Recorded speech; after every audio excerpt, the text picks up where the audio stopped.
expliquer un petit peu la signification, pas des baptêmes, puisqu'on l'a déjà fait, mais vraiment de l'évangile. Et j'aimerais parler sur le sujet que j'ai intitulé « La puissance prodigieuse de l'évangile ». Et une des raisons que j'ai choisi ce texte, c'est parce que nous sommes en train de parcourir l'épître aux Romains, qui est une épître dans le Nouveau Testament. Nous avons commencé dimanche dernier, puis ça tombait pile poil qu'aujourd'hui, les deux versets clés de cette épître sont dans la lignée des choses, et donc je voulais en parler aujourd'hui. Alors peut-être avant de les lire, j'aimerais vous raconter une petite histoire de quelqu'un que peut-être vous connaissez, peut-être vous ne connaissez pas, mais c'est une histoire vraiment passionnante. C'est en 1501, donc ça fait déjà pas mal d'années en arrière. En Allemagne, il y avait un jeune étudiant en droit qui rentrait chez lui, il a pris une pause de son école, il rentrait chez lui et il traversait des champs. Et un gros orage a grondé ce jour-là, et à un moment donné, un éclair a... Qu'est-ce qu'on dit? Un éclair, il a éclairé. Et il y a eu un gros tonnerre juste à côté de lui, et il a eu vraiment peur. Et ce jeune étudiant en droit a crié « Sainte Anne, aide-moi !» Et ensuite il a dit « Je deviendrai un moine ». Et il a été épargné, et alors il a tenu sa promesse. Il a quitté l'université, il a été frappé sur la porte du monastère Augustin de son village, et il est devenu moine. L'homme, Martin Luther. Alors la vie monastique à l'époque était très dure. 2 repas par jour, pas de chauffage, des jeûnes très longs et ardus, prières constantes, pèlerinages, des confessions continues, labeur manuel, études. Il dormait sur un sol gelé, sans même une couverture, sans matelas. J'étais dans sa cellule, je l'ai vu. En plus, il se fouettait, au point où sa santé fut sérieusement endommagée. On dit que les moines dans ce monastère, tellement la vie était dure, ne vivaient pas souvent au-delà de 30 ans. Alors on pourrait se poser la question, mais pourquoi est-ce que quelqu'un deviendrait moine? Pourquoi? Lui répond à cette question. Martin Luther dit, si quelqu'un avait pu mériter le ciel en tant que moine, alors j'aurais certainement été un de ceux-là. Dans cette phrase, il dit quelque chose d'intéressant. Il dit que comme tant d'autres personnes, que ce soit des moines ou que ce soit de personnes d'autres religions, ces gens font des choses dures à eux-mêmes afin de gagner la faveur de Dieu. Et ils pensent que par des sacrifices personnels, par des bonnes œuvres qu'ils pourraient faire, qu'ils peuvent mériter le ciel. Ils croyaient, comme préconisait l'Église catholique, qu'en abandonnant, et là je cite, qu'en abandonnant le monde et que se cachant dans un monastère, car par des mortifications du corps, par l'autoflagellation, par les vigiles, par les jeûnes, par les pénitences, par les confessions, par les prières, non seulement pouvaient-ils eux-mêmes trouver la paix au-dedans d'eux, mais ils pouvaient ainsi mériter la faveur de Dieu et ainsi aller au ciel.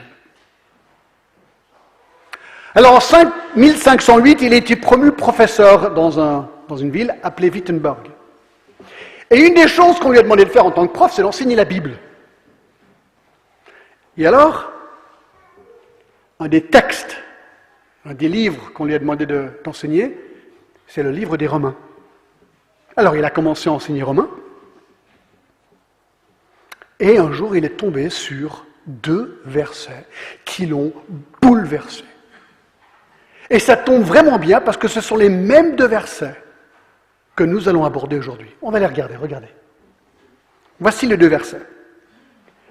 « Car je n'ai point honte de l'Évangile », c'est l'apôtre Paul qui écrit, « car c'est la puissance de Dieu pour le salut, de quiconque croit, du juif premièrement, puis du grec. Parce qu'en lui est révélée la justice de Dieu par la foi et pour la foi, selon qu'il est écrit, le juste vivra par la foi. Le monde de Martin Luther a basculé le jour où il a commencé à examiner ces versets. Parce qu'il n'arrivait pas à comprendre que le salut, comme le dit ce verset, était par la foi.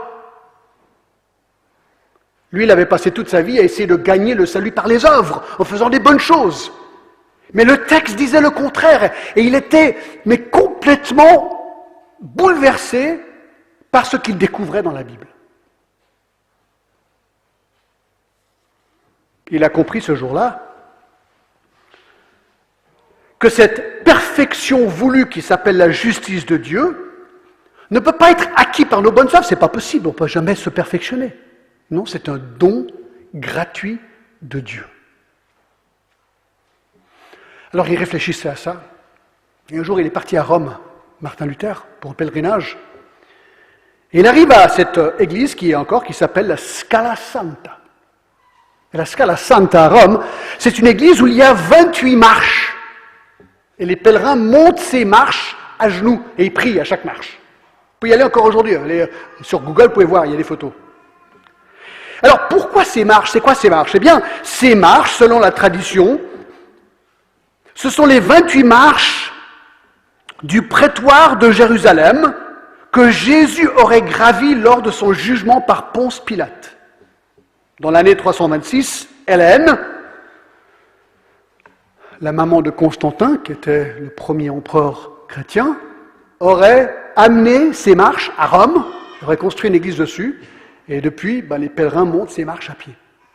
Alors Luther était là, et il y est allé, il était tout content d'y être, comme tous les pèlerins, parce que c'était très connu, et alors il grimpait ces marches à pied à genoux. Et chaque fois, il récitait ses prières, mais chaque fois qu'il montait et il grimpait, qu'il gravait une marche, eh bien, il y a Romains 1,16 et 1,17 qui revenaient. Le juste sera sauvé par la foi. Par la foi. Le juste vivra par la foi. Et à un moment donné, Luther a arrêté, il s'est mis debout, il a dit non. Non. Le salut n'est pas par les œuvres. Le salut est par la foi. Alors, en examinant ces deux versets aujourd'hui, on rentre presque sur une sorte de terre sainte, j'ai envie de dire, simplement parce que ces deux versets sont à la base de la Réforme. Luther s'est converti. Il était le premier protestant dans le sens qu'il a protesté contre ce qu'enseignait l'Église catholique, et le mouvement protestant a commencé. Et plus tard, ce mouvement protestant, il y a une centaine d'années, il se donnait le nom évangélique. Et le mot évangélique, c'est vraiment des gens qui veulent comprendre ce que la Bible dit. La Bible, la source. Alors voilà ce qu'on va faire dans le temps que nous avons cet après-midi, essayer de comprendre ces deux versets. Alors le mot-clé dans ces versets, regardez, c'est le mot évangile. Il dit « car je n'ai point honte de l'évangile ». Et ensuite il dit « car ». Donc en fait, Paul va nous donner la raison ou les raisons pour lesquelles il n'a pas honte de l'évangile. Mais alors qu'est-ce que l'évangile? Le mot évangile est tout simple, il veut dire bonne nouvelle. Bonne nouvelle. Et c'est quoi cette bonne nouvelle? On va le voir, je vous le résume. La bonne nouvelle, c'est que malgré nos péchés, nous les hommes pouvons être gratuitement sauvés en plaçant notre foi en Jésus-Christ, qui est mort et ressuscité pour nous, et ainsi nous assure une place au ciel. Ça, c'est la bonne nouvelle. Alors regardez, ces deux versets nous apprennent 8 vérités stupéfiantes sur l'Évangile. Regardez, c'est vraiment intéressant. Numéro 1, 8 vérités stupéfiantes sur l'Évangile. Numéro 1, la source de l'Évangile. La source de l'Évangile, c'est Dieu. Paul dit, « Je n'ai point honte de l'Évangile, car c'est la puissance de Dieu. » Alors la première chose que nous apprenons, c'est que l'Évangile vient de Dieu. Alors ça, c'est très important. Parce que Paul écrivait cette lettre depuis Corinthe à Rome.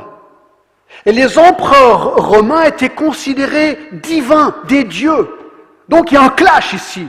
Et Paul dit, non, attendez voir. La bonne nouvelle, l'évangile, vient de Dieu, pas d'un empereur. Et il ne vient pas d'hommes ou des hommes, l'évangile. Il vient de Dieu. Ce n'est pas une invention humaine. Vous dites, ouais, mais John, comment tu sais? Comment tu sais que l'évangile vient vraiment de Dieu? Alors, je pense qu'il y a beaucoup de manières de le montrer. Je n'ai pas beaucoup de temps pour vous le dire, mais je vais vous donner, moi, un exemple. Je dirais une preuve qui, je pense, est incontestable par rapport à l'évangile qui vient de Dieu. Ce sont les prophéties. Les prophéties. Car dans Romains 1, 2, 4, il est dit, il parle de l'évangile Paul, donc au tout début de ce livre, Paul, serviteur de Jésus-Christ, appelé à être apôtre, mis à part pour annoncer l'évangile de Dieu, la bonne nouvelle de Dieu, évangile qui avait été promis auparavant de la part de Dieu par ses prophètes dans les Saintes Écritures. Il concerne son Fils. Alors c'est intéressant ici que Paul dit que l'évangile a été prophétisé dans les Saintes Écritures, donc dans la parole de Dieu. Et ça c'est intéressant. Alors est-ce que c'est vrai? Écoutez, l'évangile, puisqu'il parle de son Fils, nous savons que l'Ancien Testament, en effet, a plus de 300 prophéties sur le Messie à venir. Par exemple, qu'il serait né d'une vierge, 800 ans avant Jésus-Christ. Il faut déjà le faire. Il faut le faire, là. Qu'il serait né à Bethléem. Qu'il entrerait d'une manière triomphale à Jérusalem sur un âne, sur le petit d'une ânesse, Zacharie 9. Qu'il serait trahi par un ami pour 30 pièces d'argent, Zacharie 11. Que l'argent avec lequel il serait trahi serait utilisé pour acheter un champ appelé le potier, Zacharie 11. Qu'il serait un homme de douleur et de souffrance, Ésaïe 53. Qu'il serait frappé, qu'on lui cracherait dessus, Ésaïe 50. Qu'on lui donnerait du vinaigre à boire, Psaume 69. Qu'il serait crucifié avec les mains et les pieds percés, Psaume 22. Qu'on partagerait ses vêtements par le tir au sort, Psaume 22, qu'il serait ressuscité des morts, Psaume 16. Mes amis, il y a plus de 300 prophéties comme ça sur la venue du Messie. Il n'y a qu'un homme dans l'histoire de qui cela peut parler, c'est Jésus-Christ et nul autre. C'est trop gros, quoi.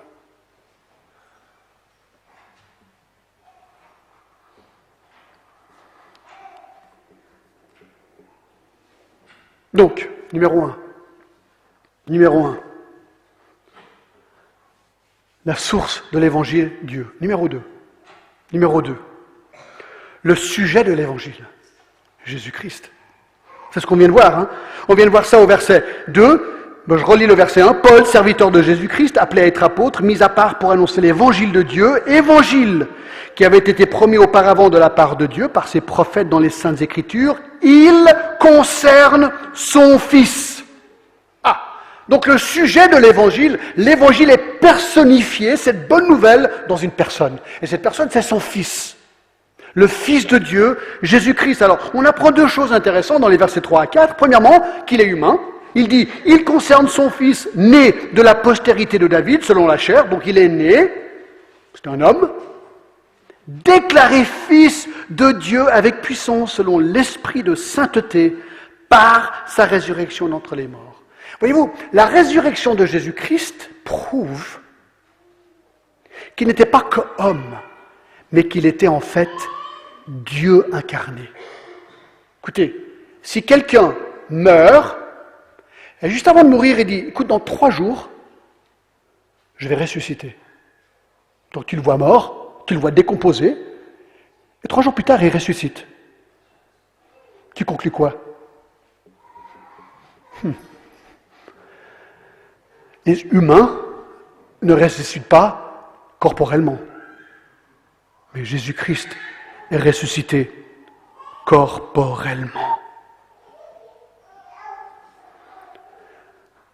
C'est pour ça que Acte 4.12 nous dit « Il n'y a de salut en aucun autre, car il n'y a sous le ciel aucun autre nom qui ait été donné parmi les hommes par lequel nous devions être sauvés. » Christ est l'Évangile. 3. Regardez. 3. La force de l'évangile. Puissance. Je n'ai point honte de l'évangile, nous dit le verset, car c'est la puissance de Dieu pour le salut de quiconque croit. Alors de nouveau, Paul est en train d'écrire à l'Empire romain. Alors s'il y avait quelqu'un qui était connu pour sa puissance, c'était bien Rome. L'armée romaine était la crainte du monde. Ils étaient considérés imbattables pour la plupart. Ils éliminaient ceux qui ne pliaient pas le genou à eux. Ils savaient inculquer l'effroi dans les cœurs de l'ennemi. Leur puissance était tout simplement prodigieuse. Je vous décris une légion romaine. La légion romaine était célèbre. Les soldats devaient avoir moins de 45 ans, étaient recrutés pour 25 ans de carrière militaire. Ils étaient formés pour pouvoir marcher de très longues distances. Ils devaient pouvoir porter assez de nourriture pour 2 semaines, ainsi que leur lourde armure composée d'un bouclier, un casque, 2 javelots, un couteau et une courte épée. Ils devaient également porter de l'eau, des ustensiles pour pouvoir cuire leur nourriture et en plus les outils nécessaires pour construire une palissade. Je crois que les soldats romains, c'était pas n'importe quoi. Mais vous savez quoi? Cette puissance de Rome n'est rien comparée à la puissance de l'Évangile.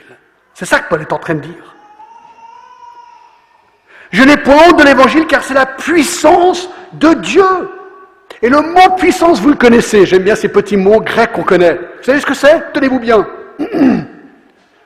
Dunamis, duquel nous dérivons le mot dynamite. C'est de la dynamite. L'idée principale, c'est la puissance intrinsèque de l'Évangile. Dans l'Évangile, il y a quelque chose, une puissance, une dynamite qui n'existe nulle part d'autre. C'est ça qu'il est en train de dire. C'est une puissance surnaturelle qui vient de Dieu. Je peux à peine vous la décrire parce qu'elle vient de Dieu. C'est intéressant, dans Romains 1,4, il utilise ce même mot, dunamis, pour décrire la résurrection de Jésus-Christ. La puissance qui a ressuscité Christ, c'est de la dynamite, c'est la puissance de Dieu ici. Dans Romains 1,20, il parle de la création que Dieu a créé le monde. Ce mot, dunamis, de nouveau, la puissance avec laquelle Dieu a créé le monde, c'est la même puissance de l'Évangile. Dans Romains 15, 18 et 19, il est parlé de la puissance, le dunamis, des miracles de Jésus. Chaque fois que Jésus opère un miracle, c'est la même puissance de l'Évangile. Dans 1 Corinthiens 6, il est dit que nous serons ressuscités des morts pour passer l'éternité avec lui. C'est la même puissance qui va nous ressusciter des morts. Et 1 Corinthiens 1, 18 nous parle cette puissance qui sauve un homme. Mes amis, l'Évangile, c'est la puissance de Dieu. Mais écoutez les témoignages qu'on vient d'avoir. Comment expliquer les transformations de ces vies? C'est l'Évangile. C'est la puissance de l'Évangile. Vous savez ce qu'il disait Moody, c'était un prédicateur à Chicago dans les années 1800. Il disait, l'Évangile est comme un lion. Comme un lion. Tout ce que le prédicateur doit faire, c'est d'ouvrir la cage et s'écarter. C'est ça l'Évangile. C'est l'Évangile qui touche des cœurs. C'est l'Évangile qui peut transformer une vie.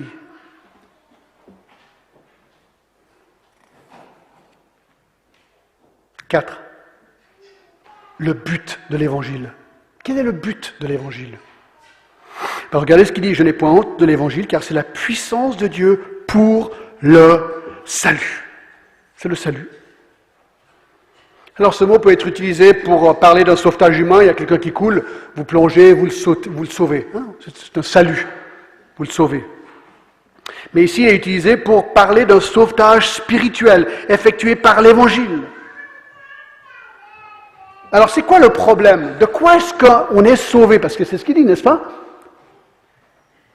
C'est la puissance de Dieu pour le salut. Alors on est sauvé de quoi, si c'est spirituellement parlant? Ça c'est une très bonne question.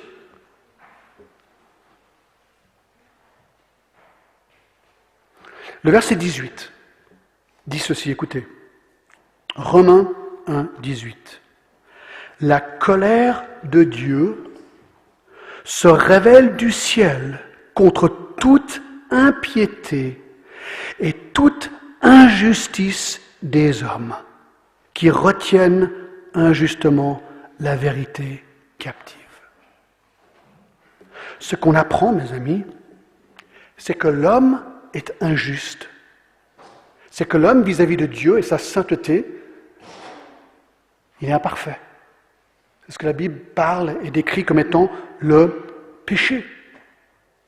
Et ce qui est incroyable, c'est que ce verset dit que Dieu est en colère contre l'homme à cause de son péché. Parce que Dieu est juste. Dans Romains 2,5, écoutez, ça s'empire, hein. Par ton endurcissement et par ton cœur impénitent, tu t'amasses un trésor de colère pour le jour de la colère et de la manifestation du juste jugement de Dieu qui rendra à chacun selon ses œuvres. La Bible nous dit c'est que les hommes qui ne viennent pas à Christ pour être pardonnés sont dans leur péché et c'est comme s'il y a une sorte de conteneur là-haut où la colère de Dieu s'amasse, elle grandit et elle attend pour le jour du jugement où elle se déversera sur les hommes. Et les hommes seront jugés par un Dieu saint pour leur injustice. Vous dites, ouais, mais John, c'est grave. Ouais. Et puis c'est quoi ce jugement? Alors tenez-vous bien, moi je vous lis la Bible, hein, je vous dis ce que la Bible dit. Moi je laisse sortir le lion là, d'accord? Écoutez, c'est une preuve, 2 Thessaloniciens 1, du juste jugement de Dieu, pour que vous soyez jugés dignes du royaume de Dieu, car il est de la justice de Dieu de rendre l'affliction à ceux qui vous affligent, de vous donner à vous qui êtes affligés du repos avec nous, lorsque le Seigneur Jésus apparaîtra du ciel avec les anges de sa puissance, écoutez, au milieu d'une flamme de feu, pour punir ceux qui ne connaissent pas Dieu et ceux qui n'obéissent pas à l'évangile de notre Seigneur Jésus. Ils auront pour châtiment une ruine éternelle, loin de la face du Seigneur et de la gloire de sa force. La Bible nous dit que le jour où Jésus revient, ceux qui ne le connaissent pas, ils auront une ruine éternelle, loin de la face du Seigneur. Ils seront séparés pour l'éternité de Dieu, pour les peines éternelles.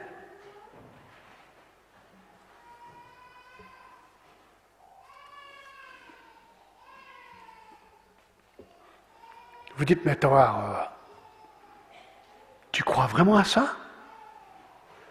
Écoutez, ma réponse elle est simple. Si j'y crois pas, je ne crois pas non plus à Jésus-Christ. Parce qu'il n'y a pas de salut alors. On est sauvé de quelque chose, non? Ben de quoi? La mort de Christ, elle a servi à quoi? S'il n'y a pas un châtiment éternel, pourquoi est-ce qu'il y aurait une solution éternelle?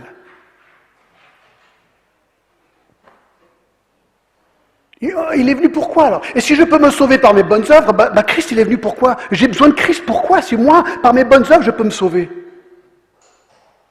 Non, on est coincé mes amis. On est coincé dans la logique de cette chose. L'évangile, regarde ce qu'il dit. Il nous dit, je n'ai point de l'évangile car là c'est la puissance de Dieu pour le salut. Le salut de quoi? Le salut du châtiment éternel de Dieu. John, j'aime pas ça. Moi non plus, j'aime pas ça. Mais c'est dans la Bible. Mais regardez, cela est bon et agréable devant Dieu, notre Sauveur, qui veut que tous les hommes soient sauvés. Dieu t'aime et Dieu veut que tu sois sauvé et que tu parviennes à la connaissance de la vérité, car il y a un seul Dieu et aussi un seul médiateur entre Dieu et les hommes, Jésus-Christ, homme. Moi, quand j'avais 19 ans, la plupart de vous connaissez l'histoire, hein, mais moi j'étais aussi, je ne connaissais pas Dieu. Moi j'étais dans une phase hippie de ma vie, j'avais ma queue de cheval, je fumais du hashish, je vivais une vie immorale, et moi j'aimais bien voyager. Moi je suis parti en Inde, à l'aventure pendant 6 mois. Puis je m'éclatais, mais j'étais mal dans mon cœur. Et un jour j'ai rencontré un gars sur le trottoir en Inde qui m'a dit « John, Christ est la solution pour toi. » Moi, les chrétiens, je n'aimais pas ça. Moi, je n'aimais pas ça. Il m'a dit, Christ est mort pour toi. Et il peut te pardonner tous tes péchés. Et quand j'ai entendu ça, mes amis, il y a quelque chose qui a résonné vrai dans ma vie. Je savais que j'avais besoin d'être pardonné. Je savais que je n'étais pas droit avec Dieu. Et là, dans la rue, le 4 novembre, c'était le 2 novembre en fait, le 2 novembre 1976, il a touché mon cœur. Et là, j'ai baissé ma tête dans la rue. J'ai dit, Jésus-Christ, si vraiment tu peux venir dans mon cœur, si tu peux me pardonner mes péchés, si tu peux me donner la vie éternelle, fais-le maintenant. Et mes amis, il a totalement changé ma vie. Moi, je savais que le Dieu de l'univers venait de rentrer dans mon cœur, qu'il venait de me pardonner.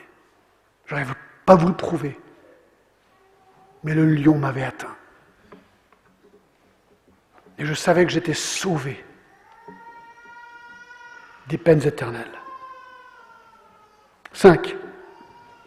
La condition de l'évangile. Y a-t-il une condition ? Regardez ce que le texte dit. Je n'ai pas honte de l'évangile car c'est la puissance de Dieu pour le salut de quiconque croit. Ben voilà. C'est ça ce que Luther n'arrivait pas à comprendre en premier. Il dit, mais attends, je suis en train de mortifier mon corps en tant que moine. Et là, le texte, il me dit, de quiconque croit.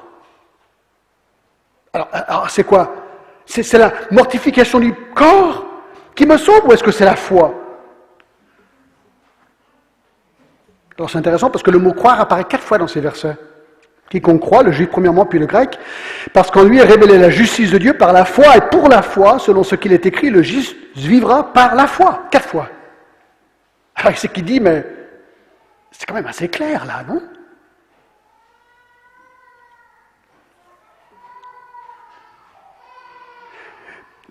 Vous savez, beaucoup de gens cherchent le salut par les bonnes œuvres. On l'a déjà vu. Pourquoi c'est pas possible ? Je vais vous le dire. Très simple. Super simple. Écoutez ce que Jésus a dit. Vous allez tout comprendre. Dans Matthieu 5, 48, Jésus a dit ceci. Écoutez bien. C'est très court, mais très clair.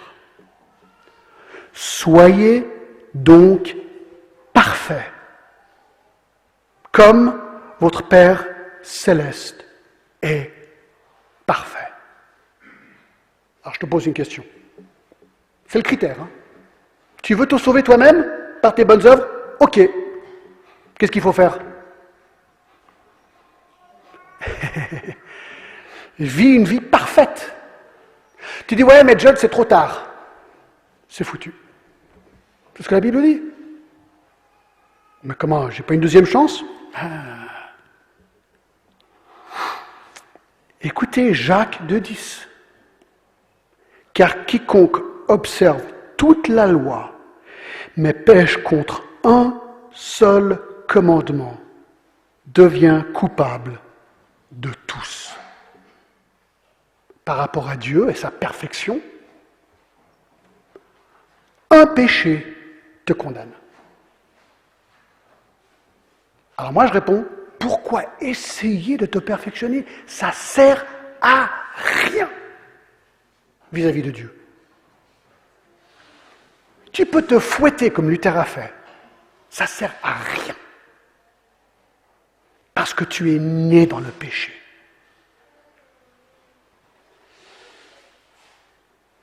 Et la seule solution, c'est Christ. Ça, on va le voir dans une seconde. C'est pour ça que c'est par la foi. C'est pour ça que c'est la foi.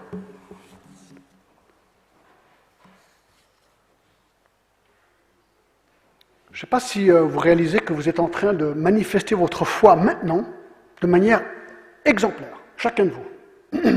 Comment est-ce que vous saviez quand vous êtes rentré dans cette salle cet après-midi, qu'en vous asseyant, que la chaise allait vous tenir ? Pourtant, vous êtes assis et vous avez mis toute votre confiance dans la chaise. Pourquoi ? Parce que vous savez que ce genre de chaise, d'habitude, soutiennent les gens. Vous êtes habitué à ça. Donc, vous ne vous posez plus la question, mais c'est un acte de foi. Quand vous allumez le robinet chez vous, vous buvez un verre d'eau, comment est-ce que vous savez qu'il n'y aura pas d'arsenic dans l'eau ?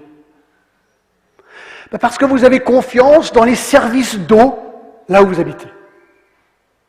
C'est de la confiance, c'est de la foi. Lorsque vous prenez votre voiture, comment est-ce que vous savez que les freins vont marcher? Parce que vous avez confiance dans la voiture que vous maintenez, j'espère. Quand vous traversez un pont, comment vous savez que le pont va vous tenir? C'est tous les actes de foi. Eh bien, Romains 1,16 nous dit « Je n'ai point honte de l'Évangile, car c'est la puissance de Dieu pour le salut de quiconque croit. » Qu'est-ce que ça veut dire? Ça veut dire que j'ai saisi et compris que la seule solution pour le problème de mon péché vis-à-vis de Dieu saint, c'est Jésus-Christ. C'est pas un autre. Pourquoi? Parce que Jésus-Christ est mort et ressuscité, c'est ce qu'on a vu. Il est homme et Dieu. Et donc tout ce que je peux faire, c'est d'accepter par la foi, comme cadeau, le salut qu'il m'offre. Si je vous donnais ma montre, je vous dis, voilà, écoutez, j'ai reçu une super belle montre là, je vous la donne gratuitement. Waouh, super. Mais, avant que je vous la donne gratuitement, j'aimerais que vous alliez faire tous mes achats à Migros pour la semaine, mettez dans mon frigo, puis ensuite je vous donne la montre gratuitement. Vous dites quoi? Voilà, tu nous roules. Ben ouais, c'est plus un cadeau gratuit. Eh ben la Bible nous dit que le salut, c'est un cadeau gratuit qu'on reçoit par la foi. On place notre vie dans les mains de Jésus-Christ et on lui dit merci pour le cadeau de mon salut. 6. L'étendue de l'Évangile. Regardez voir, c'est incroyable. L'étendue de l'Évangile. Quiconque. Car je n'ai point honte de l'Évangile, c'est la puissance de Dieu pour le salut de quiconque croit. Du juif premièrement, puis du grec. Vous savez ce qui est fantastique avec l'Évangile, c'est qu'il a fait écrouler le mur de haine qui existait entre juifs et non-juifs. C'est ce qu'on appelait les païens ou les grecs. Donc il y avait les juifs, Jésus-Christ était juif, donc l'Évangile est arrivé par le biais des juifs, annoncé par les Écritures juives. Il fallait bien que Dieu choisisse un peuple, il aurait pu choisir les Suisses, il peut choisir les Américains aussi en fait. Mais il n'a pas choisi ni les Suisses ni les Américains, il a choisi qui? Les Juifs. Voilà. Et il fallait qu'il choisisse quelqu'un. Et donc dans ce sens-là, l'Évangile est en premier venu aux Juifs, mais il était pour le monde entier. Il nous a dit d'aller faire des disciples dans le monde entier. Donc l'Évangile était pour tout le monde. Et ça, c'est ce que je trouve super. Quiconque croit. Quiconque croit. Moi, je crois que le principe qui surgit ici est merveilleux. Moi, j'aime beaucoup cette phrase. Parce que l'Évangile n'a aucune limite humaine. Il est pour tout le monde. Quelle que soit votre race, votre couleur, votre religion, votre statut social, il est pour toi l'Évangile. Il est pour toi. Il peut te sauver. C'est ce que la Bible dit. C'est pour ça d'ailleurs qu'on a appelé notre Église l'Église évangélique internationale. On voulait montrer que c'est vraiment pour tout le monde. Tout le monde. Moi je trouve ça génial. Et un jour, petit verset vraiment intéressant.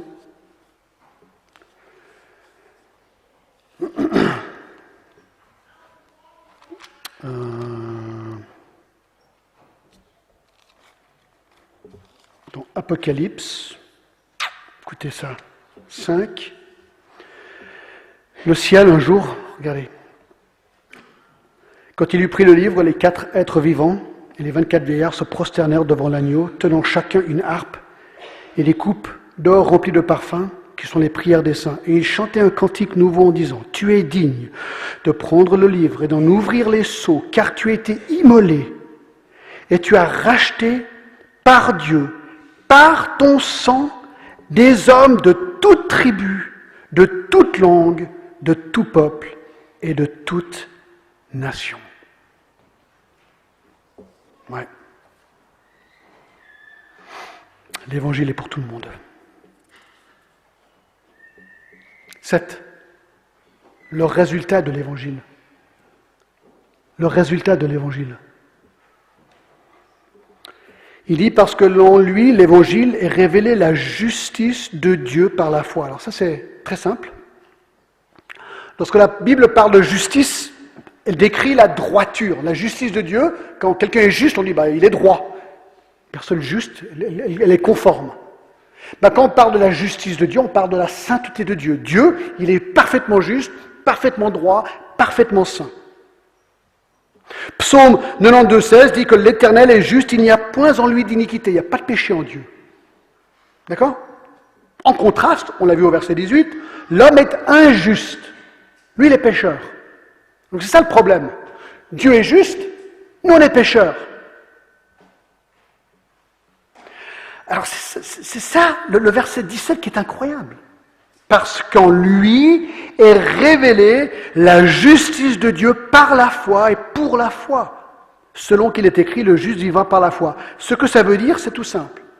C'est qu'il y a un miracle qui se passe lorsque j'accepte Jésus-Christ comme Sauveur et Seigneur, cet évangile. Ce miracle, c'est que Dieu me donne miraculeusement sa sainteté. Voilà. C'est un cadeau. 2 Corinthiens 5, 21, celui qui n'a point connu le péché, il l'a fait devenir péché pour nous, afin que nous devenions en lui justice de Dieu. Donc, quand Christ est mort sur la croix, qu'est-ce qu'il a fait ? Lui qui était sans péché a pris mon péché sur lui. Il a dit, donne-moi ton péché. Il a pris mon péché, clac, clac, il s'est fait clouer à la croix. Mais c'est moi qui aurais dû être mort sur cette croix. C'était moi le pécheur, lui pas. Mais il est mort à ma place. Donc il a pris mon péché, mais en contrepartie, lui me donne sa justice. Il me dit, John, je te pardonne. Je te considère saint, propre, lavé. Tu dis, mais c'est incroyable. Ouais. C'est pas juste. Non. Mais c'est un cadeau, totalement. Mais est-ce que je l'ai mérité ? Non.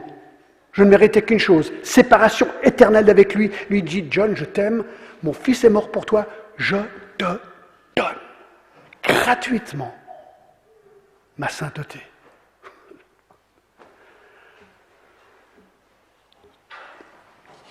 Vous savez, dans l'Ancien Testament, quand vous étiez pécheur, qui était le gars de tout le monde, vous savez ce que vous vouliez faire ? Prendre un agneau. Tu prenais l'agneau au temple, d'accord ? Ensuite, tu imposais les mains sur l'agneau et tu priais, tu transférais, tu confessais tes péchés, et symboliquement, ça transférait sur l'agneau. Ensuite, il prenait l'agneau et clac, il le tuait. Tu dis, ouais, mais c'est cruel. Ben oui, c'était un symbole. Que l'agneau me remplaçait. Ben Jean-Baptiste, lorsqu'il a vu Jésus, il a dit, voici l'agneau parfait de Dieu. Christ, c'était l'agneau parfait de Dieu. Et lui, clac, il a été tué à notre place. Vous savez, quand j'étais en faculté de théologie, comme beaucoup de gens qui sont étudiants, ils sont fauchés, voilà, j'essaie, comme par tous les moyens, je faisais des boulots à droite et à gauche, et un jour, il me fallait une voiture, mais j'avais pas de voiture. Je travaillais, je teintais, vous savez, les limousines, on voit les vitres noires, c'est ce que je faisais, moi, je teintais ces vitres à Los Angeles. Et un jour, mon patron me dit, John, viens voir, je vais vous montrer un truc. Alors je rentre, il ouvre la porte du magasin, et là, il y avait une voiture de sport. Puis il avait les clés, il a dit, tiens, c'est pour toi. Je dis, quoi, mais t'es malade ou quoi ? Il dit, non, tiens, il y a quelqu'un qui voulait t'offrir une voiture. Je dis, mais c'est pas possible. Je ne mérite pas ça, il a dit, mais non. Mais quelqu'un voulait t'offrir cette voiture. Je me rappelle l'hésitation que j'avais d'accepter cette voiture. Voilà le don de Dieu pour nous. Il nous offre le salut. Et il y a des gens qui disent, non, moi je peux pas. Mais c'est gratuit. Oui, mais non, mais il faut que je travaille. Non, c'est gratuit. Non, tu comprends pas, il faut que je travaille. Il faut que je sois religieux. Non, c'est gratuit. Et il y a les clés, là, elles t'attendent. Prends ces clés. C'est incroyable. C'est vrai que vous dites, mais c'est trop facile. C'est ce que Luther n'arrivait pas à comprendre que c'était si facile. Et pourtant, ça transforme le cœur. C'est ce qu'il dit. Car je n'ai point honte de l'évangile, c'est la puissance de Dieu pour le salut de quiconque croit, du juif premièrement puis du grec, parce qu'en lui est révélée la justice de Dieu par la foi et pour la foi, selon qu'il est écrit, le juste vivra par la foi. Je ne pense pas qu'on peut l'expliquer plus simplement.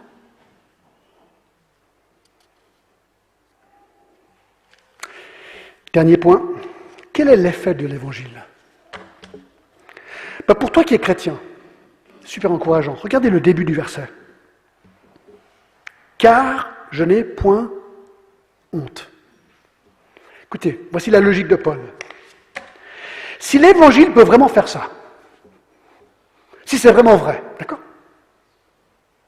Si l'évangile peut totalement transformer une vie, si ton péché peut être pardonné, s'il peut t'éviter les peines éternelles, s'il te donne sa justice et sa sainteté, s'il te donne tout ça gratuitement, ça va. On a honte de quoi? Pourquoi on aurait honte? Ok, quelqu'un n'est pas d'accord, il m'insulte, puis quoi? Puis quoi? Si c'est vrai, on devrait dire, t'as voir, Seigneur, donne-moi un petit peu plus de courage. Parce que si moi je laisse sortir le lion, une vie peut être transformée. Et les 5 témoignages qu'on a vus, ce sont des personnes qui un jour ont été transformées par Christ à un moment inattendu dans leur vie. Alors nous les chrétiens, soyons un petit peu plus courageux. Si ton courage il est 2 sur 10, ben, peut-être qu'il va monter à un 3. Si toi tu es déjà un 9, ben monte à un 10, d'accord? Et si tu es ici cet après-midi et tu ne connais pas le Seigneur, ben moi je prie que ces témoignages et ces 2 versets auront le même effet sur toi qu'il a eu sur Luther. Et que peut-être parmi nous, il y ait le prochain Luther. Et que le Seigneur touche votre cœur. On va prier, puis ensuite on va chanter un chant avant de nous quitter. Seigneur, merci vraiment pour ce que nous avons appris cet après-midi. Seigneur, quel merveilleux cadeau cet évangile. Seigneur, il n'y a que toi qui peux prendre ces paroles. Et Seigneur, qui peut toucher un cœur cet après-midi ici. Tu nous connais parfaitement, qu'on soit jeune, qu'on soit vieux, quel que soit notre arrière-plan. Seigneur, touche et travaille. Seigneur, à toi la gloire, nous t'en remercions. Au nom de Jésus. Amen.